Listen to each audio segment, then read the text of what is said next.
القدر ليلة القدر خير من 1000 شهر تنزل الملائكة والروح فيها بإذن ربهم من كل أمر سلام هي حتى مطلع الفجر صدق الله تعالى العظيم وقال رسول الله صلى الله عليه وسلم في الحديث القدسي قال الله تعالى الصوم لي وأنا أجزي به أو كما قال عليه الصلاة والسلام الحمد لله আল্লাহ রাব্বুল আলামিনের দরবারে লাখো কোটি কালিমাত শুকর ও সুজুদ, যিনি আমাদেরকে অত্যন্ত দয়া করে মায়া করে ভালোবেসে পবিত্র মাহে রমাদান কারীমে আমাদেরকে জুমার নামাজ আদায় করার জন্য আসার বসার তৌফিক দান করেছেন। সেই রবের দরবারে অন্তঃস্থল থেকে কৃতজ্ঞ চিত্তে সমস্বরে সকলেই উঁচু আওয়াজে বলি আলহামদুলিল্লাহ। মুহতারাম হাজিরিন, আমরা বিগত রমাদান কারীমে 2টি জুমা আদায় করেছি আল্লাহর ফজলের কারণে। 2টি জুমাতেই আমরা রমাদান কারীম সংক্রান্ত রমাদানের আদাব, ফাজায়েল, মাসায়েল এবং রোজা কি বা সিয়াম কি সেটা নিয়ে আলোচনা করেছিলাম। তো আশা করি আপনারা সেই ধারাবাহিক আলোচনা থেকে উপকৃত হয়েছেন এবং সেগুলোর উপর আমল করেছেন। আলহামদুলিল্লাহ, আজকে পবিত্র এই মাসের 3য় রমাদান চলতেছে। তো আমরা সর্বোচ্চ আর 2টি রমজান পেতে পারি, তাই না? 2টি পেতে পারি। তো এই জন্য মোটামুটি রমাদান মাসে 2টাই পেতে পারি। হ্যাঁ হ্যাঁ, পেতে পারি সর্বোচ্চ। এর বেশি পাওয়ার সুযোগ আছে? রমাদান মাসের সুযোগ আছে?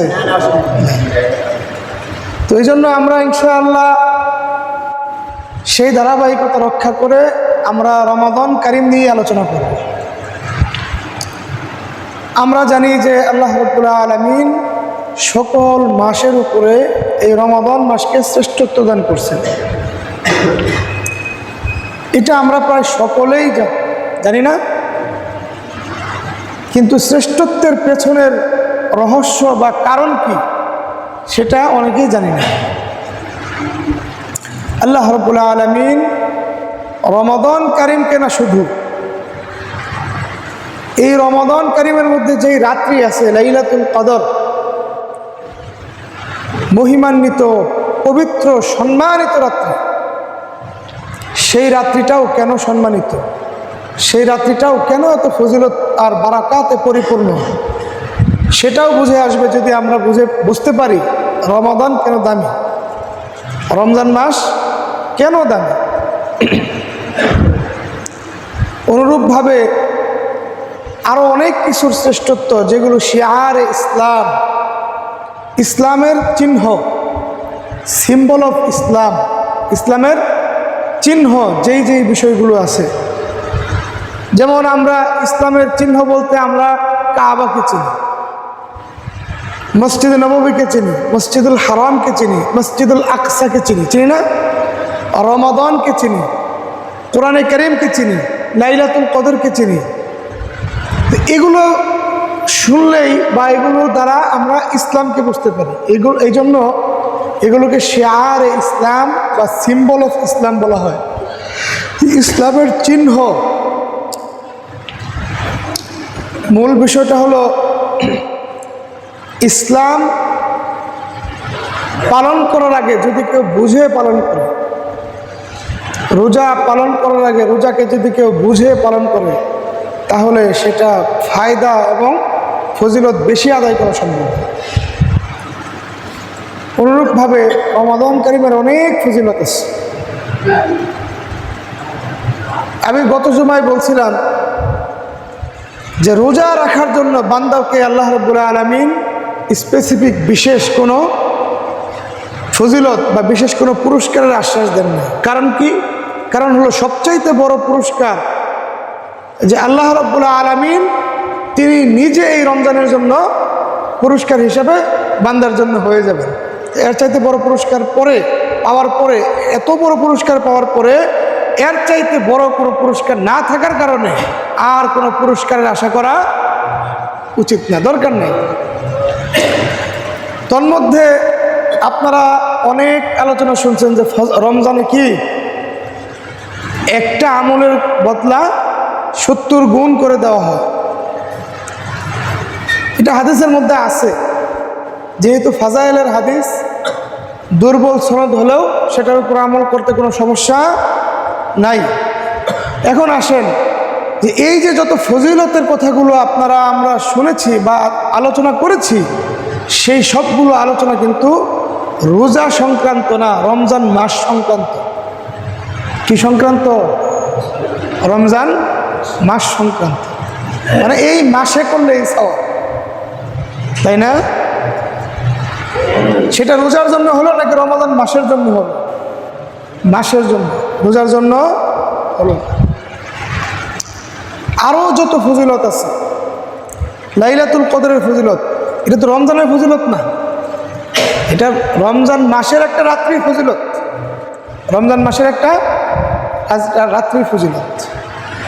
রোজার ফজিলত একমাত্র শুধুমাত্র কেবলমাত্র আল্লাহ রাব্বুল আলামিনের নিজের ঘোষণা, আস-সাওমু লি ওয়া আনা আজজি বিহি, বান্দা রোজা তুমি আমার জন্য রাখবা, আমি তোমার হয়ে যাব। এর চাইতে বড় পুরস্কারের ঘোষণার দরকার। আর রমাদান কারিমে একটা সওয়াব করলে 70 গুণ, সেটা তো মাসের ফজিলত। তাহলে সুবহে সাদিক থেকে নিয়ে সূর্যাস্ত পর্যন্ত আল্লাহর রাজি খুশির জন্য যে ব্যক্তি সংযম পালন করবে, বিরত থাকবে সকল প্রকার ফাহেসা, ফুজুর, পাপাচার থেকে, গীবত, শিকায়েত থেকে, আল্লাহর ভয়ে, কার ভয়ে? আল্লাহর ভয়ে, পানাহার, স্ত্রী সম্ভোগ সহ যাবতীয় নিয়মকানুন মেনে চলবে শরীয়তের, তাহলে এর পুরস্কার কি? স্বয়ং আল্লাহ রাব্বুল আলামিন রোজাদার ব্যক্তির জন্য হয়ে যাবে, যে আল্লাহ তার পক্ষে চলবে। কিয়ামতের দিন আল্লাহ নিজের পুরস্কার হবে। এই জন্য আল্লাহ বলছেন, আস-সাওমু লি, রোজা আমার জন্য রাখবা আর আমি তোমার হয়ে যাব। আর যত ফজিলত পাবেন, এটা আপনি যতই গভীরভাবে খুঁজেন, আমরা তো খুঁজেই বলতেছি না, সেগুলো কোনোটা পাবেন হয়তো রমজান মাসের কোনো রাত্রির ফজিলত, অথবা বিশেষ কোনো জুমার ফজিলত, অথবা রমাদান পুরো মাসটার ফজিলত পাবেন আপনি। তো আল্লাহ রাব্বুল আলামিন আপনাকে আমাকে বুঝার তৌফিক দান করুন, সকলে বলুন আমিন। মুহতারাম হাজিরিন, এই রমাদান আল্লাহ রাব্বুল আলামিনের কাছে মাসটাই গুরুত্বপূর্ণ, পুরো মাস গুরুত্বপূর্ণ। বিশেষ কোনো বিভাজনের দরকার নাই। 10 দিন রহমত, 10 দিন মাগফিরাত, 10 দিন ইতক মিনান নার, নাজাতের এরকম বিভাজন দরকার নাই। পুরো রমজান মাস আল্লাহ রাব্বুল আলামিন রহমত আর বরকতে পরিপূর্ণ করে রাখছেন।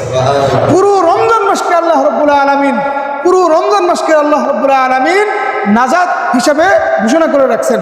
পুরো রমজান মাসকে আল্লাহ রাব্বুল আলামিন মাগফিরাত হিসাবে উন্মুক্ত করে রাখছেন। রমজান মাসের বিশেষ কোনো সময়ের দরকার নাই, সকাল বিকালের দরকার নাই, সেহরি ইফতারের দরকার নাই, রাত্রি দিনের দরকার নাই। পুরো রমজান মাসের হার ঘড়ি, হার সেকেন্ড, প্রত্যেকটা লম্হা, প্রত্যেকটা ওয়াক্ত আল্লাহ রাব্বুল আলামিনের কাছে গুরুত্বপূর্ণ। তারপরেও বান্দা যাতে বিশেষভাবে আগ্রহী হয়, সেই জন্য 1000 মাসের চাইতে খায়রুম মিন আলফি শাহর, 1000 মাস। অনেকে 1000 মাসকে গণনা করছে, তারা আসলে আরবি ভাষাকে বোঝে নাই। তারা কি বুঝে নাই? আরবি ভাষাকে বুঝে নাই। যেমন মনে করেন, আপনারা শুনছেন যে আজিম, আমরা বলি না সামি আল্লাহ সুবহান রব্বিয়াল আযীম, সুবহান রব্বিয়াল আলা, বলি না? আজিম একটা শব্দ শুনছেন, আজিম। মানুষের নামও থাকে, আছে না? যে আজিম মুন্সি, কি নাম? আজিম মুন্সি। ওই বাড়ির আজিম, আজিম শিকদার, অমুক শিকদার আছে আজিম। আজিম এটা আল্লাহ রাব্বুল আলামিনের নামের একটা সিফাত। এটা শব্দের অর্থ হলো মহান। শব্দের অর্থ কি? মহান। এখন আজিম এটা আল্লাহর সাথে ব্যবহৃত হলে এটার তর্জমা হয় মহান। আর অন্য কোনো বিশেষণ ব্যবহার হলে এটার অর্থ হতে পারে বিরাট। কি হতে পারে? বিরাট, বড়, অতিকায়। তাহলে একটা আরবি শব্দ বাংলা অর্থ করলাম কয়টা? 4টা করলাম, আরও আছে। আজিম এটার অর্থ মহান, আজিম এটার অর্থই বড়, আজিম এটার অর্থই কি? বিরাট, আজিম এটার অর্থই অতিকায়, মহাশয়। 5টা হয়ে গেল, তাই না? এখন আল্লাহ রাব্বুল আলামিন বলছেন খায়রুম মিন আলফি শাহর। তোমরা গণনা করতে করতে 1 মাস, 50, শতক, 500, 1000 মাসও যদি গণনা করো, আমি আল্লাহ ওই রাত্রির মর্যাদা 1000 মাসের চাইতে বাড়াইয়া দিছি। আর আমরা গণনা করছি যে 1000 মাসে কয় বছর হয়। এটা কোরআনে কারিমের বুঝ হইল।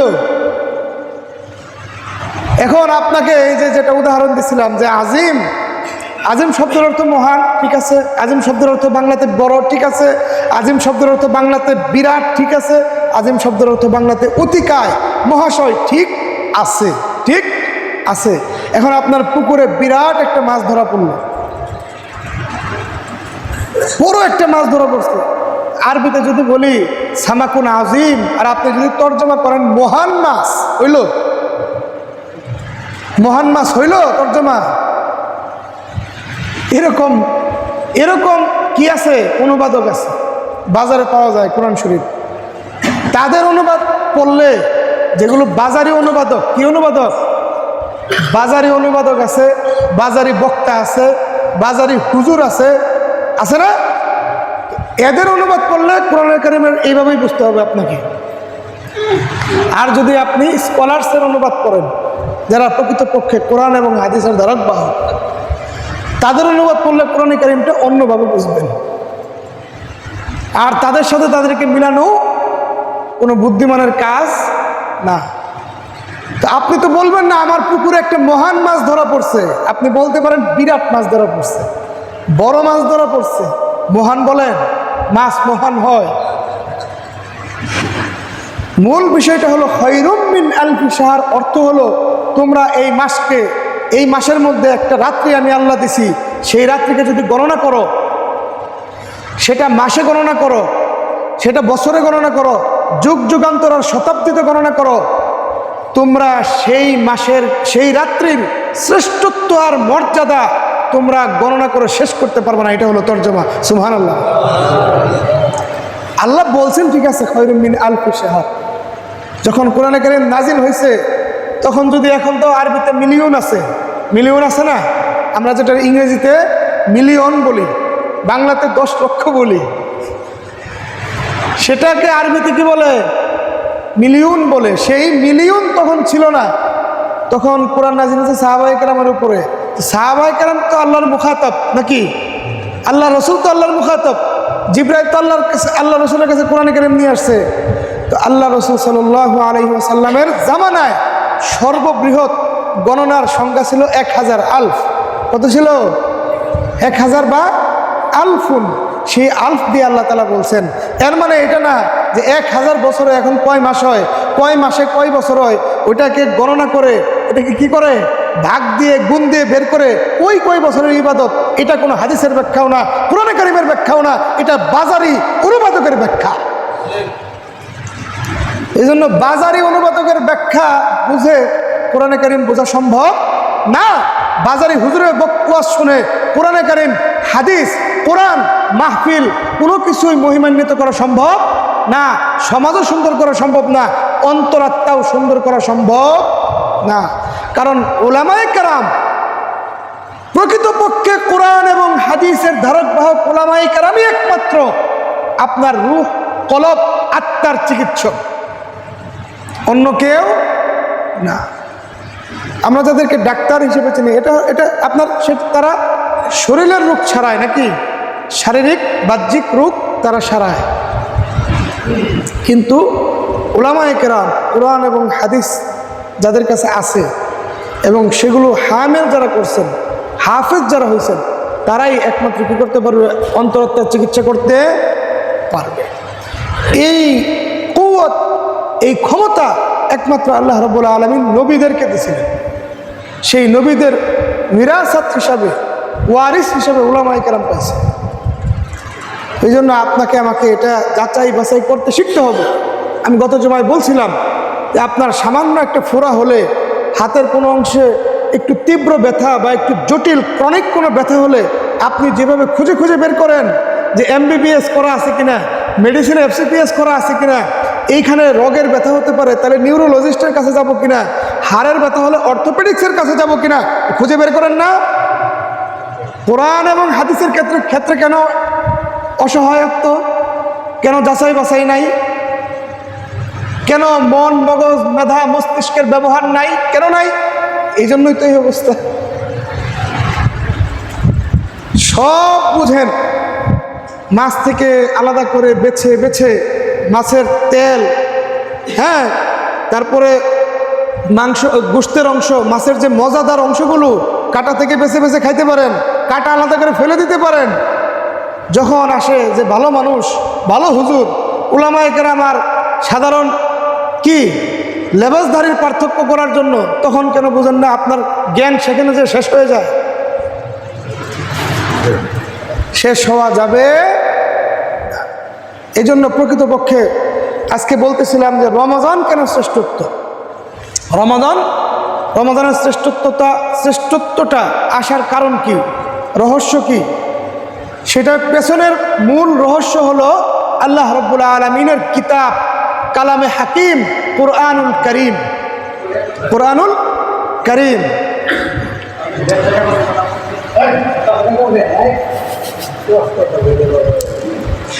তাহলে আমরা বলতেছিলাম যে রমজানের শ্রেষ্ঠত্বের কারণ কি, রমজান কেন শ্রেষ্ঠ হলো, এটা আমাদের আজকের আলোচ্য বিষয় নির্ধারণ করেছিলাম এবং বলেও ফেলছি কেন শ্রেষ্ঠ।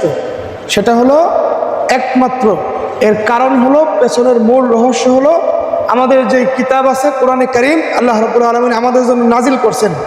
এই কোরআনে কারীমের সাথে যেই জিনিস সংস্পর্শে আসছে সেটাই শ্রেষ্ঠ হয়ে গেছে। সুবহানাল্লাহ। যেমন মনে করেন আপনি কোরআনে কারীম যেই রাত্রিতে নাজিল হয়েছে, কোরআনে কারীম যেই রাত্রিতে নাজিল হয়েছে সেই রাত্রির নাম কি? লাইলাতুল কদর। লাইলাতুল কদর। সেই রাত্রিকে আল্লাহ রাব্বুল আলামিন সমস্ত রাত্রির চাইতে শ্রেষ্ঠ করে দিয়েছেন। সুবহানাল্লাহ। এবং কোরআনে কারীম যেই মাসে নাজিল হয়েছে, যেই মাসে নাজিল হয়েছে, কোন মাস? রমজান মাস। শাহরু রমাদান আল্লাযী উনজিলা ফীহিল কুরআন হুদাল লিন-নাস ওয়া বাইয়িনাতিন মিনাল হুদা ওয়াল ফুরকান। আল্লাহ রাব্বুল আলামিন, এটা বন্ধ করে, আল্লাহ রাব্বুল আলামিন পবিত্র এই কোরআনে কারীমকে রমজান মাসে নাজিল করছেন নাকি? এই জন্য এই রমজান মাসও সকল মাসের শ্রেষ্ঠ মাস। উঠে দিতে পারেন, সমস্যা নেই। আর তাহলে বুঝলাম যে কোরআনে কারীম যেই রাত্রিতে নাজিল হয়েছে সেই রাত্রি শ্রেষ্ঠ, কোরআনে কারীম যেই মাসে নাজিল হয়েছে সেই মাসটাও শ্রেষ্ঠ, কোরআনে কারীম যেই ব্যক্তির উপর নাজিল হয়েছে তিনিও সকল আম্বিয়া আলাইহিস সালাতু ওয়াস সালামদের সর্দার বা নবীদের নবী, ইমামুল মুরসালিন, তিনিও নবীদের মধ্যে সর্বশ্রেষ্ঠ নবী। সুবহানাল্লাহ। এই কোরআনে কারীম যেই জাতির উপর নাজিল হয়েছে, যেই জাতির উপর নাজিল হয়েছে সেই জাতীয় সারা দুনিয়ার মধ্যে যত যুগে যুগে আল্লাহ রাব্বুল আলামিন যত উম্মত পাঠাইছেন, যত নবীর উম্মত পাঠাইছেন, সর্বশ্রেষ্ঠ উম্মত হলো আমরা যারা উম্মতে মুহাম্মদী সাল্লাল্লাহু আলাইহি ওয়াসাল্লাম। এই কোরআনে কারীম যেখানে লাগছে সেই জায়গা শ্রেষ্ঠ হয়ে গেছে, সেই জায়গা শ্রেষ্ঠ হয়ে গেছে। এই কোরআনে কারীম এমন এক সম্পদ যে এর চাইতে শ্রেষ্ঠ কোনো সম্পদ আল্লাহ রাব্বুল আলামিন দুনিয়াতে নাজিল করেন নাই। সুবহানাল্লাহ।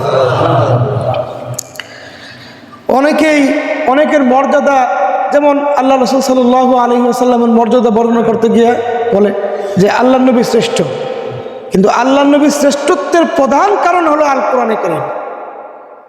আল্লাহ নবী নিজে শ্রেষ্ঠ হয়েছে এই কোরআনের কারণে। বুঝে আসছে বিষয়? তাহলে কোরআন কত শ্রেষ্ঠ বোঝেন, কোরআনে কারিম কত শ্রেষ্ঠ। রমাজান কারিমে 4টা কাজ বেশি বেশি করবেন। 1 নম্বর কাজ হলো